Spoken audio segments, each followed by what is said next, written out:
Welcome, Hiba Siddiqui, founder of Green Takeover. We are so happy to have you on Hemp Parents today, sister. Thank you, Joy. It's such a pleasure to be here. You're doing some of the most important work out there right now. You are teaching us, you have just taught me through your carbon literacy certification course, the only one in the United States so far that has been granted the authority to create and perform these courses, teaching us about our carbon footprint. What is going on with carbon sequestration, carbon dioxide, we have carbon credits, carbon sinking. We're have so much awareness right now, thank goodness, in the world on carbon. And you have formed an entire business on the awareness of carbon and in healing the world through that awareness. So can you talk to us a little bit, first of all, about what brought you to this place of wanting to heal and wanting to make people aware of the greatest threat to our environment? Wow. Well, it really happened by accident. I spent most of my career in strategic planning and operations, and I was an accountant and was helping small businesses build their business plans and get funding. And I came across a client who had just won a pitch competition and needed a financial forecast and the whole ordeal for the investor, and she had a CBD topical. And this was in 2014. So, of course, I said yes and had no idea what CBD was.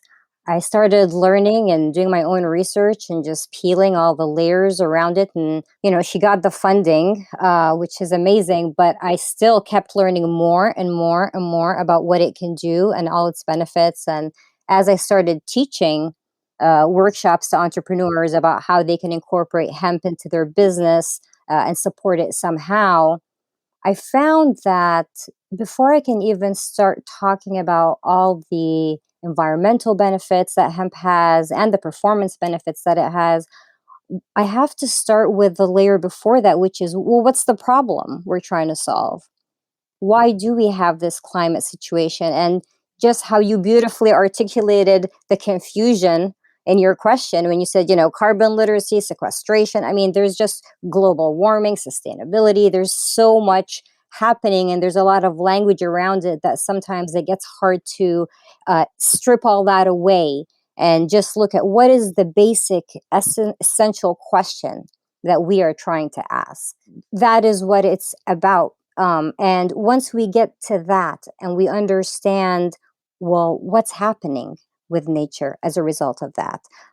Because the fundamental question is, how can we take a step back from nature while continuing to live with some of the conveniences and privileges that we've created for ourselves today, so we can allow for it to heal, and so that our practices can help accelerate and enhance that healing rather than disrupt it. For us to be able to understand that, we need to know how it works. And that's where that carbon literacy course comes into play. It's amazing because, as aware as I thought, I certainly knew I needed to take the course, but the things that I learned in that course, they have lit me. I'm already pretty lit up for planetary healing, obviously, but the awareness of my own acts, and I consider myself to be just so fastidious, in even coming down to basically making sure that, okay, so my tea bag paper wrapper with the wax coating doesn't meet the size standards for recycling and it has a wax coating, but if it did, I would recycle it, all of those things. But the level of concrete sort of understanding and what I am doing in my own house that creates, and what I'm doing in my own life that creates and contributes to this global problem, it's really on steroids now since your course, especially my travel, and what a tremendous awareness that was to realize travel is really the number one. And I'm excited to get into not straight up statistics here, but what are our behaviors that are contributing the most to the carbon footprint here on planet Earth. But before I get there, I want to just say that those of us who have been in hemp for decades and, came at it from an oil seed and fiber place, and then to have hemp extract and cannabidiol CBD sort of hit us all 8 or so years ago. And so many folks who are real oil seed and fiber people for hemp, are like, oh my God, CBD is taken over and people just want to talk about hemp extract, et cetera, et cetera. Well, I have recognized, number one, A, yay for CBD and feeding our starving endocannabinoid systems, but B, the platform that is CBD and the platform that is hemp extract is opened up the audience so tremendously to folks who are learning now about the other tremendous benefits of hemp as oil seed and fiber crop. And you're a perfect example of that. So when you say, and you were sharing with us that you were learning about CBD through this work that you were doing through your client, and you kept learning more and more about the benefits of it. And I was thinking, oh, she was learning more and more about the benefits of CBD. And I'm sure you were, but it sounds like you started, your inquiring mind started to learn more and more about the benefits of hemp in general, outside of hemp as an extract. Is that right? That's 100% correct, because one of the benefits that's repeated often, because it is tremendous, is the amount of carbon sequestration while we're growing the plant.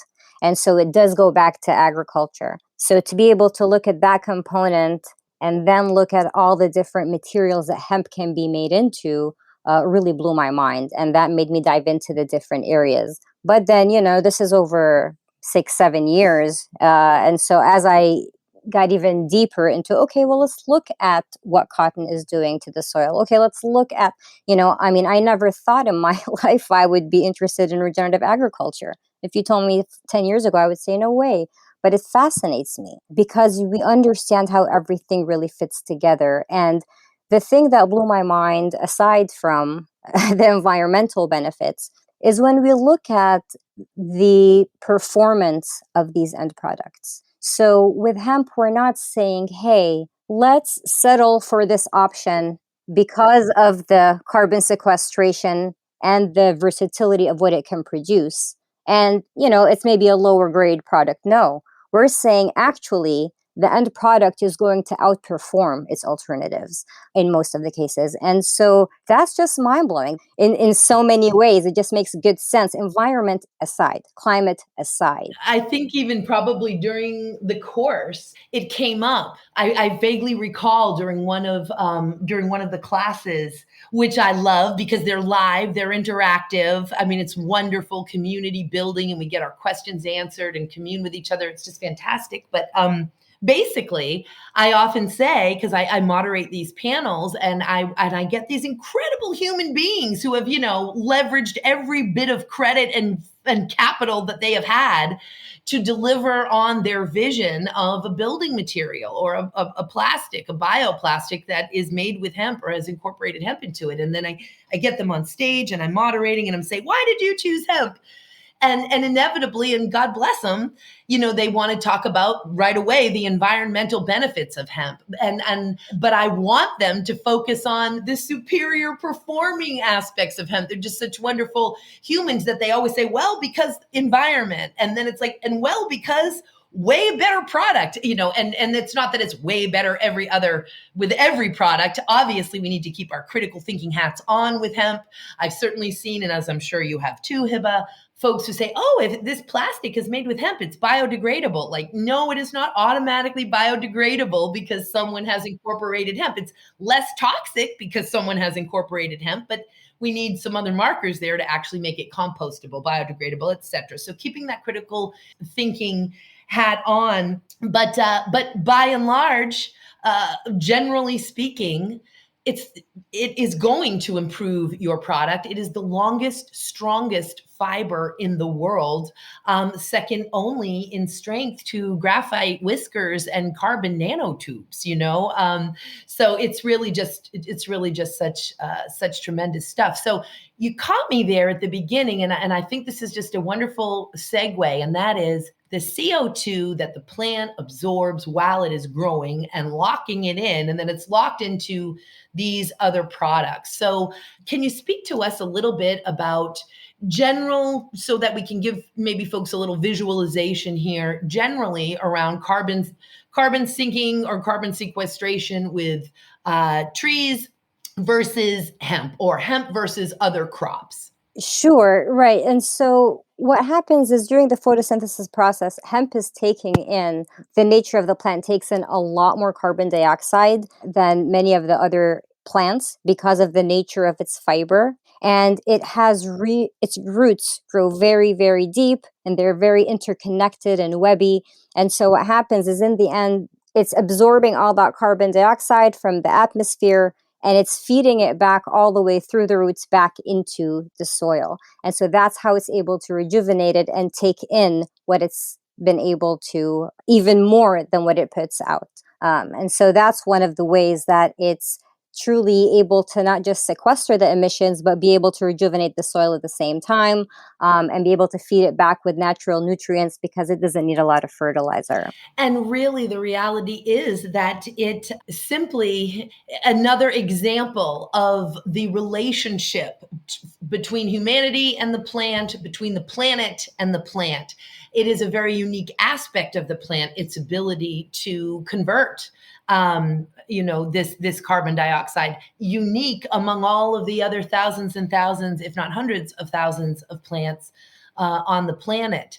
Also unique that we have an endocannabinoid system inside of our bodies that only reacts with cannabinoids, whether they are endo cannabinoids we make ourselves, or phyto cannabinoids that come from plants. And then, if we could talk a little bit about when you say rejuvenating the soil with carbon, if we could teach our listeners a little bit about what you mean by that. Sure. And so what happens is, think about, I actually got the opportunity to see live composting when I was in Oregon 2 weeks ago, which is pretty interesting because if you think about it, soil needs microbes for it to be healthy soil. Like any living ecosystem, it has a range of different microbes in it that keep it healthy. Worms, for example, in the soil, as well as, like, as plants are growing and we have worms, and with leaves falling in the compost, its worms are literally pooping, which is feeding the soil, and being able to keep that nutrient in it in a natural way. And so when we're And not to mention the nematodes and all that live, teeming with life ecosystem that exists underground. That exists today, exactly. And the reason that's important is because when we have healthy soil, we have healthy plants, we have a thriving ecosystem. That those healthy plants then in the end produce healthy food. We have healthier people. But if we look at a lot of common practices today, when we're using synthetic fertilizer over a long period of time, or where we're engaging in practices where we're growing the same crop over and over and over, what it's doing is it's taking out and sucking out all the nutrients from the soil and not replacing it with anything that's, for better words, real, right? We're giving it fake energy to operate. I think, perhaps like steroids, where we're pumping it up with these fake steroids to operate. So yes, we do see plants growing. Yes, how healthy are these plants, and are there microbes in our soil or not? So when we have a healthy soil that's full of microbes, it's absorbing and taking in that carbon dioxide because carbon is a part of life. I mean, carbon is essential for that cycle. But when we have land that is dry and eroded with no microbes, what happens is all that water, all that vapor goes back out, and it just starts drying and drying, and carbon dioxide is going back into the atmosphere, bouncing right back off. That's why soil is very important. It's the second biggest carbon sink after oceans. Oceans, then soil. And without that soil, as my listeners know, without those top 6 inches and rain and farmers, we are all dead. And what's interesting too, and that's something that I learned in terms of the contribution.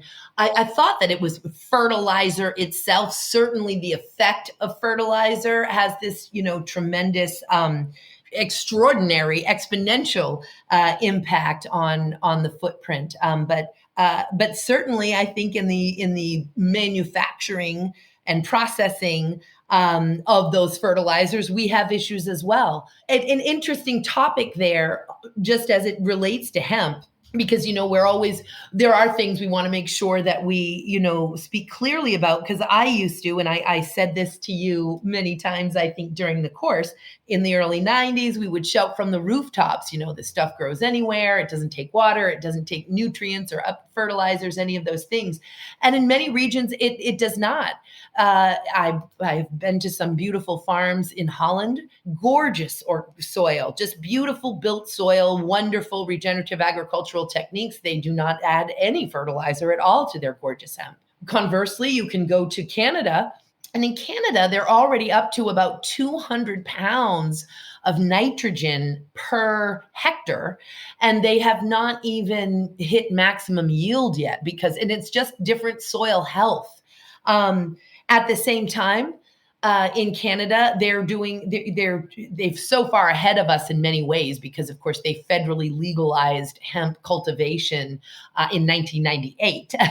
So have done just some tremendous research there, and are mostly also on a no-till regime, which of course is germane to this conversation, because when we're talking about tilling, it is equivalent basically of a hurricane or a tornado running through your city. When we take a tiller and we till that soil, that beautiful, complex, teeming with life ecosystem that works so perfectly to build that soil to create nourishment for life on earth. It is everything. And as you beautifully described, the completely devoid of living and organic matter soil, which is otherwise known as dirt, which is a tremendous problem in California, because then it creates, this dirt can't even really hold water anymore. So now we're getting landslides in California. I mean, it is the devastation and the impact of these types of agricultural practices, non-regenerative agricultural practices, that and these practices that have been going on for years and years are now resulting in landslides, in horrible fires, because of what we have done to the soil. Do you agree? 100%. And actually, that's, one of the key messages I feel in the course as well, is how everything is so interconnected. One change in one area, the fact that our soil is dry doesn't mean that, oh, we have to worry about food. It means everything around it, everything that depends on it in every shape and form is also being impacted. And when it's impacted, everything that relies on that second ecosystem is also going to be impacted, and so forth. And that's what's happened. We're disrupting so many of these ecosystems that it's starting to collapse. Let's talk, if we could, then about, and it was so interesting, because so much of this awareness around carbon literacy involves showing us the terrible problems that we face here, problems that could be perceived as totally insurmountable or hopeless. And yet we've got the job here of saying, no, there is absolutely hope. There is absolutely a way out of this. In fact, all of this is just lessons so that we can create a better world. But without knowing exactly how terrible the problems are, we really can't understand how to fix them. And so I wanted to talk a little bit about the major things, the major gases that contribute, the greenhouse gases that really contribute to the problems that we have in our biosphere. And I was wondering if you could just tell us a tiny bit about each of those five, obviously the first one being carbon dioxide. Absolutely. So carbon dioxide is the first, and it's the most abundant of them. So about 75% of all greenhouse gases or excess are carbon dioxide. And the main source of that is related to burning fossil fuels. So we can break it down into a couple of different categories, whether it's coming from the transportation industry or from manufacturing or construction. But in some shape or the other, it's related to fossil fuels, obviously cement, and some of the other practices that we have, carbon. Plus landfills, which is a good segue to the next one. So landfills. So about 50% of gases that come from landfills are carbon dioxide. The other half is methane. So that's another source, as well as thinking of our commercial practices. This ties in with what we were saying earlier. When we say, beef is bad for the environment. Well, beef in itself, a cow in itself isn't bad for the environment, right? If it's eating grass and it's on a farm that are applying certain practices. But when it's in a feeding lot, crunched together with a whole bunch of other cows, I don't know what they're eating. There's no grass under them. I mean, now it's becoming a major emitter of methane. When we're chopping down forests, which is quite a common practice to grow food for livestock, again, now we're chopping down a source of sequestration for that's the first one, and then the second one's methane, and then the third one is nitrous oxide, which the main source of that is coming from fertilizer and synthetic fertilizers that we're using for common practices. It's interesting if you notice, if I do say so myself, a lot of what I'm saying is common practices. Common practices. That's really the problem that we have. There are other practices that can give us similar results, maybe not the same capacity right away, or maybe not the same, scale of production that we had anticipated using these other materials, but we can still get there. It's just a matter of changing practices and adapting the systems around it so that we can function more easily and efficiently in those practices. Aho is what I have to say to that.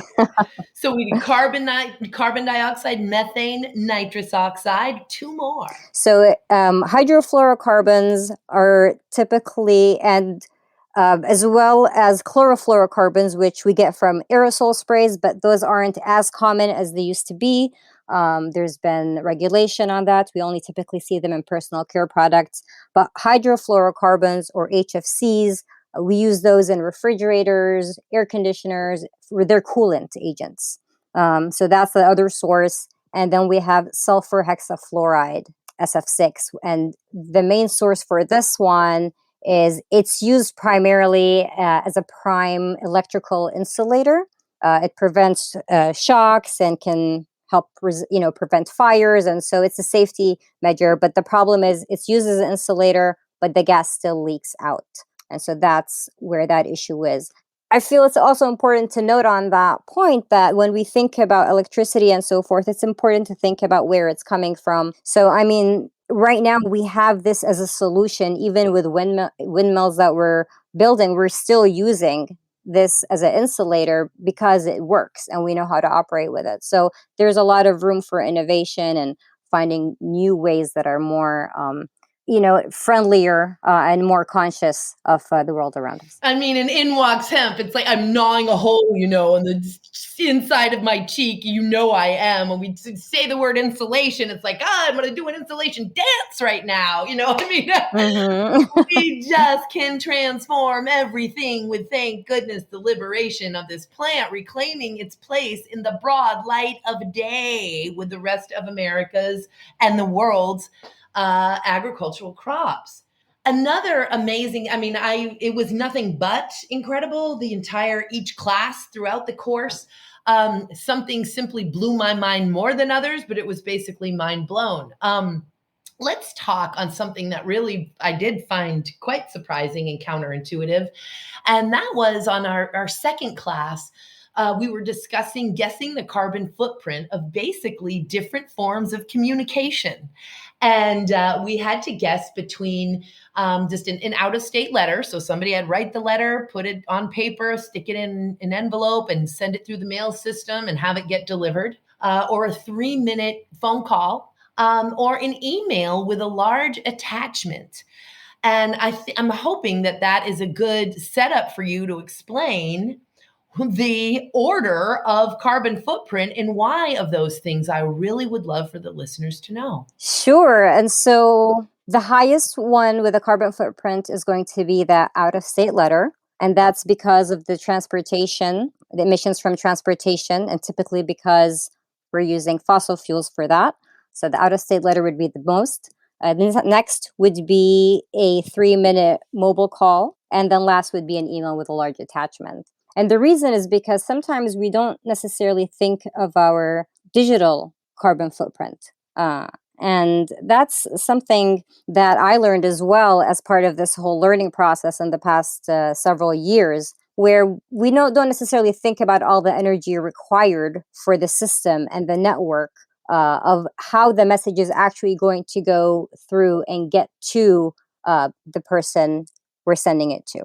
Those data centers use a lot of electricity to send, filter, and store messages.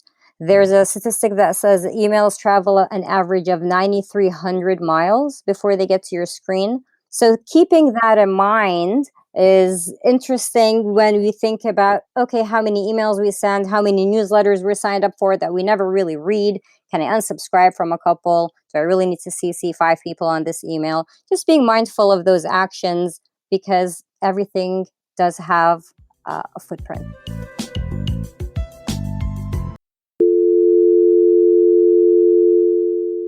This is the sound cannabis companies hear when they try to place an ad on Facebook, Twitter, or Google. The tech overlords' arbitrary discrimination against our industry is unfair, but until they change their restraint of trade policies, we need an alternative way to share our message with our customers. Cannabis podcasts are one of the last advertising platforms not controlled by tech monopolies. And for as low as $9.99 a week, cannabis companies have the freedom to play their uncensored commercials to customers around the world. Don't let tech bosses dictate how you run your business. Go to podconnects.com. That's podconx.com. And for just $9.99 per week, you can go from this to this.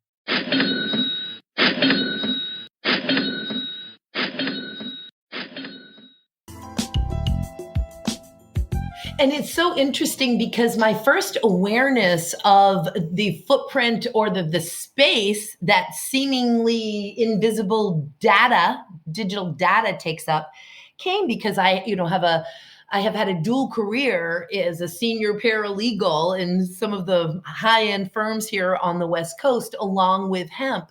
Um, and in those high-end firms, those ginormous multi-million dollar cases that I was assigned to, there would be literally hundreds of thousands of documents that would unpack into millions of pages, right?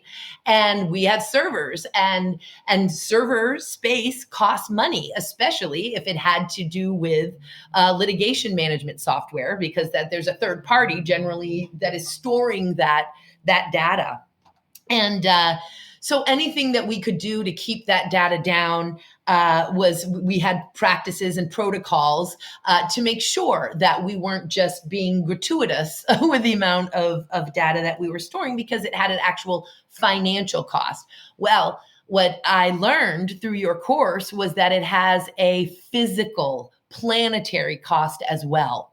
And it was mind blowing to me that because certainly I guessed that the physical out of state letter would be the one with the highest carbon footprint. It seemed quite obvious to me. I had to manufacture paper, glue, pen ink, the planes and trucks that get this little letter from point A to point B. It just seemed quite obvious. What I began to learn, though, through taking your course was the kind of actual sort of physical space that this takes up. And could you elaborate on that and maybe even talk about, I think a good example for folks would be Bitcoin, if you could sort of explain to people what Bitcoin, what that happens there, and then talk about really, again, maybe our own email and a couple of solutions for keeping our email clean. Sure. So I'll start by saying I don't know anything about Bitcoin. But what I can tell you, the energy centers, yes, the amount of energy that it requires. And really, Joy, if you think about it, it all goes back to where is our energy coming from? what is the source of that energy? So certain activities, certain functions are going to require a lot of it. To live in this interconnected, global world that we live in, we are going to require energy. The problem we have today is, well, a couple of problems, but one of them is we don't have the technology and the ability to produce the same amount of energy, that clean energy, as we do from fossil fuels. And so that's a big gap that we have. And so until we can figure that part out, there's always going to be certain being mindful of how we can find and replace certain energy. How can we try to minimize the amount of energy that we're using? But you see what I'm saying? And I think that this is also an important point, because while obviously I agree with everything we're saying here, it's important to note that or to be aware of that line of consuming information versus being consumed with eco anxiety, and being able to say, okay, you know what? Yes, my emails. Okay, I said I wasn't going to send out those cards in the mail, and I'm sending emails, and now my emails I can't even send. And it's not so much about what to do or not to do. And I really hope that that's what, a key message people keep in mind. It's not about telling you to do something or not to do something. A handful of things are black and white, fossil fuels versus clean energy, for example. But when we come to actions and where we can make a difference, it all comes down to you understanding the impact of your action as step number one. Step number two, being mindful of when you're doing it. The same way when we want to change any practice, it starts by noticing when we're doing it and when we're not. And then being able to make changes that make sense for us in our life, that are going to help reduce our emissions. So it's not about being, if the nature of your work, your main income generation is related to travel, no one's saying don't travel. But be mindful, take a quiz, know what your emissions are per year, and set a goal for yourself. Okay, I'm going to reduce 1 ton this year, right? And then you can pick where you want that to come in and go from. And that's an amazing contribution if you're able to do that and feel good about it, right? Don't feel that.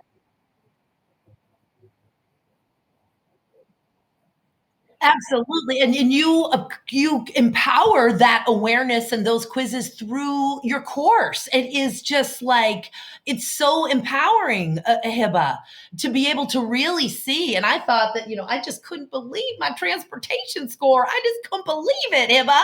But it's the planes. And I was so grateful when a classmate, as I sat there beating the crap out of myself over it, that a classmate said, "But Joy, you're doing important work, and it's important for you to get to that conference and inspire and teach." And so, then you have to make up for it in other ways. And certainly am doing that. And also, supporting when I all of the things that we're talking about here. And as we talk about fuel energy, obviously, what do you think I'm thinking? Hemp.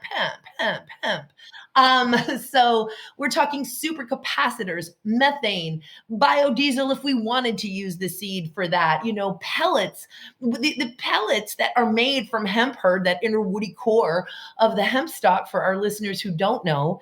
They burn cleaner than wood, and they have just as many BTUs as wood. I mean, and we can talk about charcoal. What are we doing mining coal when we can create amazing, biochar or charcoal with this incredible, most valuable biocellulose on Earth? Which is hemp. So supporting research that goes into this. There are all over the planet, people are researching and developing how to scale up these forms of energy from hemp. Carl Martel is one of my just absolute heroes, a Canadian gentleman who I think has been in Paraguay for quite some time throughout COVID, because Paraguay is actually opening up the green carpets for everybody, and removing a lot of bureaucracy for folks who want to get into real deal R&D on these exact high value materials that we're talking about, made from hemp in Paraguay. But in any event, a few years ago, we were at a Canadian Hemp Trade Alliance conference in Calgary, and he was charging our phones and tablets with something that essentially looked like a little small piece of hempcrete in a wood mold with a wire sticking out of it, and I think he had some carbonized hemp fiber in there. So also supporting folks who are doing this research, and supporting these industries, because the promise is here. We just now need to deliver on it. Our ability to deliver on the promise is here. And when I say here, I'm talking about the United States, and certainly other countries, many other countries, that have thus far liberated the plant, and so many more coming on. Could we talk a little bit about the low hanging fruit, as it were, of how we can improve on our carbon footprint? And could you give us some examples of those easy ways that are just such a quick and easy way that folks can start healing the earth right now?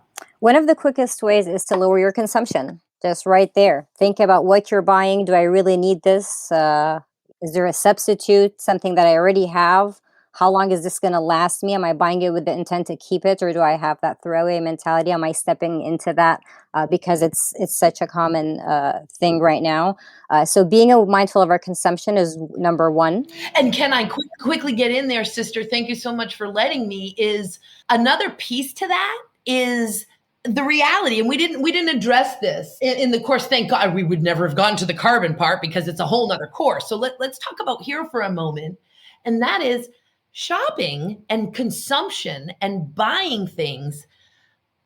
For many people is a straight up addiction, but for the average common human being, including myself, that I have to, go, oh, wait a second, Joy. It's simply feeding a Jones. It is feeding a need, an emotion. People eat food to feed some emotional thing without even realizing that they're having an emotion or a thought inside that is triggering something that is producing some form of anxiety. And all of this is going on in a nanosecond, totally in the subconscious realm. And then we're acting on it. I want the chocolate now. I want the cake. I won't go to the gym today. Oh, I'll buy a new pair of shoes. So when we ask ourselves, doing these behaviors, especially those of us who are, if there's one thing COVID taught me, it's that I can live for a whole year on 5 t-shirts and 2 pair of sweatpants. And frankly, Inequality for All, that tremendous film that former Secretary of Labor Robert Reich produced some years ago, and a new one, Saving Capitalism. But he has, right here from Seattle, I'm in Seattle, there's a gentleman that he features in Inequality for All, a billionaire, a true billionaire. He is in the film going, I have $1 billion. Like, I can literally do anything I want in the world. But you know what? I really only need 2 pairs of jeans. And so really folks needing to ask themselves to come back around to the original first low-hanging fruit, your consumption. Ask yourself, do I need this? Maybe another question, if you really want to heal not just the planet, but your mind and our souls and our hearts, is, why do I feel like I need this? Exactly. And I agree with you. And I say also in a gentle way, asking that in a gentle way, from a place of mindfulness, right? Why do I need to buy this? Do I really need this? Or have I just is this just a habit that I have, that before I do this, I end up buying something? Or did I just have an uncomfortable interaction with somebody and it caused me some anxiety and I didn't even realize it, and instead I just went shopping? Exactly. And that's where being mindful comes into play. And that's also why I feel that our language, eco-friendly. I don't think it's about being eco-friendly. I think it's about being eco-conscious. And it starts with ourselves and everything that we're doing. So another example would be when we're talking about food, some things I can do right away. Well, one thing you can do is you can start to buy local fruits and veggies. I mean, that just slashes the transport emissions from food that's coming from across the country, or from a different country even. And buying in season, because if you're eating what's in season, then there's no need for it to come from anywhere, and it's locally grown. That's one simple thing that people can do right away with your fruits and veggies that can help make a difference. Planning your errands. If you have things to do in 5 different places, don't go every day, run one errand. Plan them for one day, plan your route accordingly. So again, going to being mindful, sometimes we think it's something grand, like I have to put solar panels. Fantastic if you can afford it, wonderful. But no, that's not what we're saying. We're just saying we need everyone to do a tiny, tiny bit. It's I like this where we have to think about it. We don't need a handful of people doing it perfectly. We need millions of people doing it imperfectly.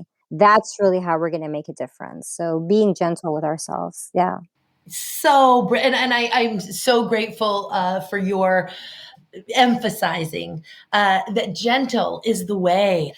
Can we talk now a little bit about the certification itself and how you came into being the first and only person in the United States who is able to conduct and facilitate these certifications?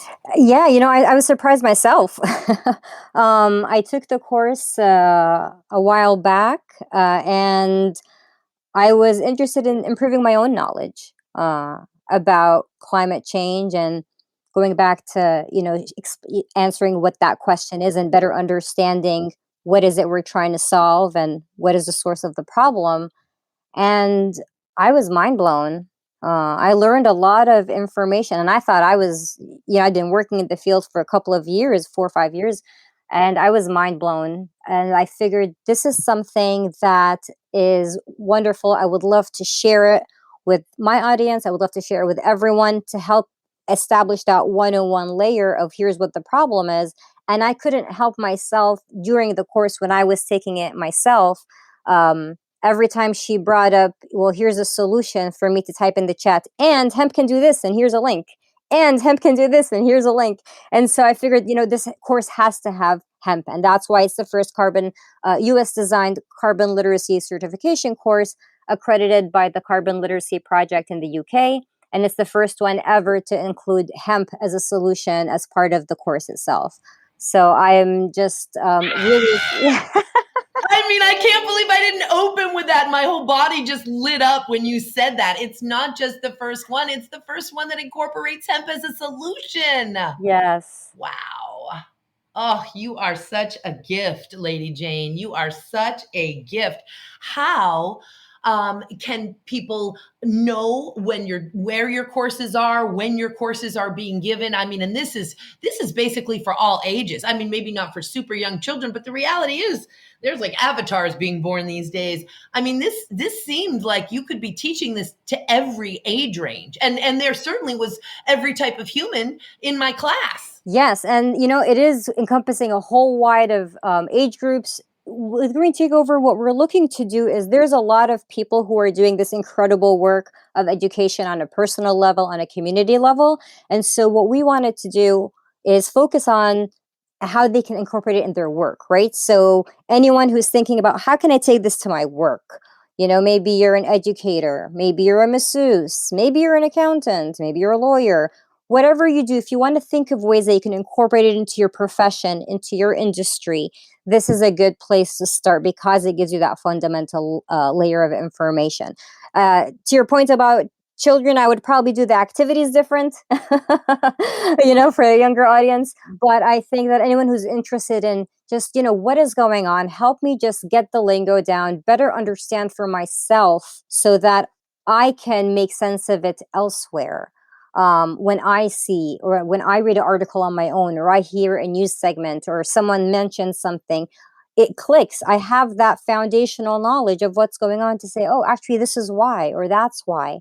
And then once you start to have that on a macro level, you're able to easily integrate it into your own profession because that's your expertise already. You already know how to do what you do. And so this is how can I find ways to do it? And it will come to you. You won't even have to really search too hard. You'll start to think of a couple of ways and then you'll go do, your own research. But this is a good foundational way this is a good way to start with that foundational knowledge. So greentakeover.com, we have updates on the latest courses. We have our November course. It's going to be up on the website by Monday. So you'll know when that's coming through. And then also stay tuned because we do have a hemp literacy course, which is going to be launching soon as well. So greentakeover.com or Instagram at greentakeover. Stay tuned. I love it. And when we say, and now you're at greentakeover.com, Work with us. How and I'm looking at one of your tabs, right? One of the tabs is work with us and get certified. But how can people hire you to do these courses, or do we need to wait? Because it literally came to me, thank goodness, like a beacon of light in my email came, hey, would you like to take a carbon literacy course that involves hemp? I was just like, oh my God, where have you been all my life? But for folks who it didn't just like an angel be delivered into their laptop, how can they take the course? So yes, they can come to greentakeover.com to sign up for it. If you want to bring it to your company, to your teams, we do that as well. So we've done some three trainings last month alone, where I've had someone who heard about the course or joined the course, and they wanted to get their whole team certified. So if you want to bring it to your team members, you want to make this, as part of embracing a mindset of green in your business and finding ways to genuinely integrate this way of thinking into the DNA of everything you do, then it's a great way to be able to get your team working together around this concept in this interactive workshop. So they will be working together in it. It's fun, it's light, despite some of the heavy subject matter. Everyone tends to leave happy at the end. So Well, they're certainly going to leave happy with your course, because your course is the first course to offer hemp as a solution. It's this solution based activism and advocacy is really where it's at. I social media, and we've had these conversations, I think, even throughout the course, where just like social media is so not a happy place, because it's such a cesspool, and people love to just throw out, the world's going to end, send, the world's going to end, post. Okay, well, thank you for that. Could you give me a link to maybe how I could contribute to the world not ending? I mean, I I would like a solution here. And in fact, that's the reality of how I was turned on to hemp at the age of 20. Was I didn't know there was any type of a pathway to a solution. I figured we were for sure going to kill the planet, and we were clearly killing each other, but that we should definitely, love each other and do the best we could on our way to this inevitable destruction.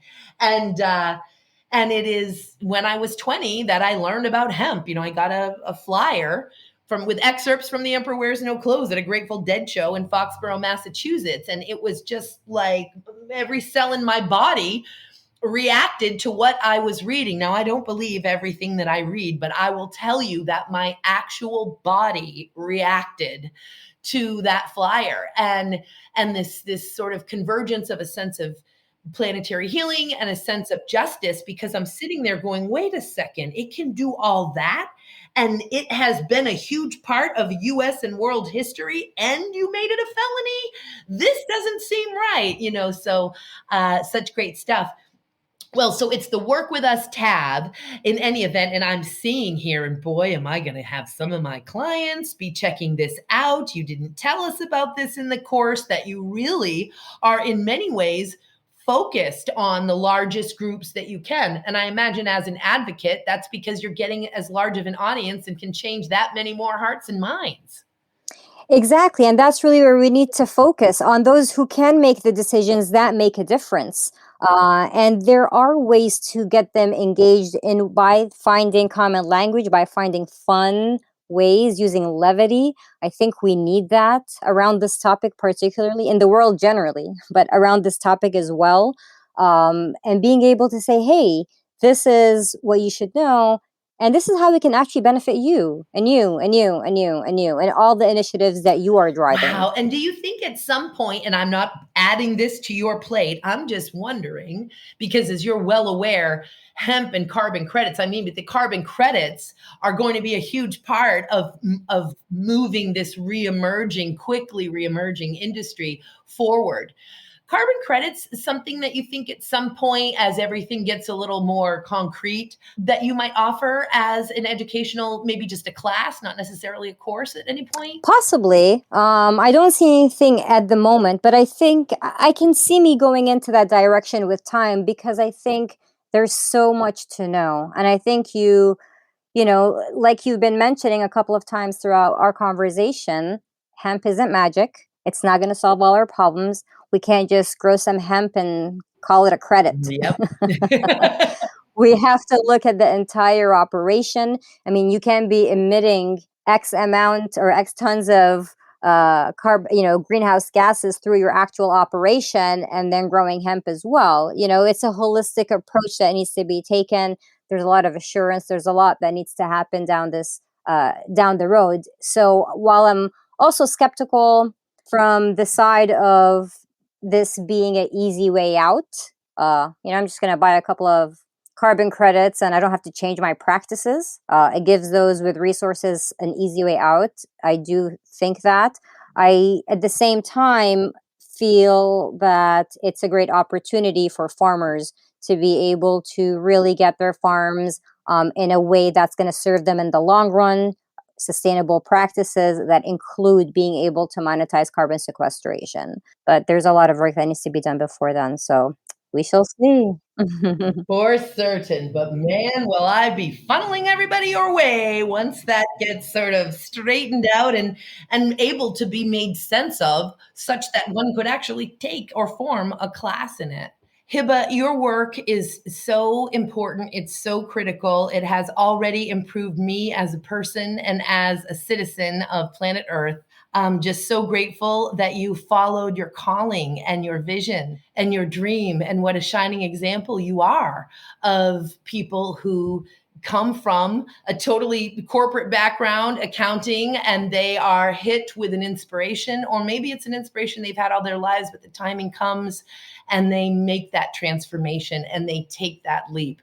And look at what you have already created with that dream. Just totally amazing, sister. I hope that you will never stop listening to all of your visions and those voices that have led you to this place. Thank you so much, Joy. It's truly an honor to be here. And likewise, I feel so inspired by everything that you've done. And, you've been at this for quite some time now. And I, applaud everything you do. And I stand in awe of everything that you've done. And I'm grateful to be here. So thank you. And thank you for shining light on carbon literacy. And I appreciate you. Right back at you. We shall lock arms and deliver on these dreams, sister. Cannot wait to have you back. And folks, that's greentakeover.com and everything else. Other links that you may wish to find, we will have at podconnects.com. But greentakeover.com is how you can get in touch with the amazing Hiba Siddiqui. Thank you so much for being with us, and I'm wishing you everything wonderful, sister. Thank you, Joy.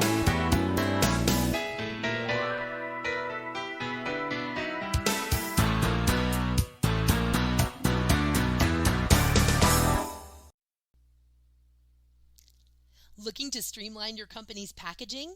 Aero Systems digital printing equipment lets you fully customize your labels and printing, allowing for same-day turnaround. Fully customize your labels and packaging with strain information, testing results, barcodes, and more. Visit us at Aero Systems at www.arrsys.com. That's www.arrsys.com, and let our experts help you today.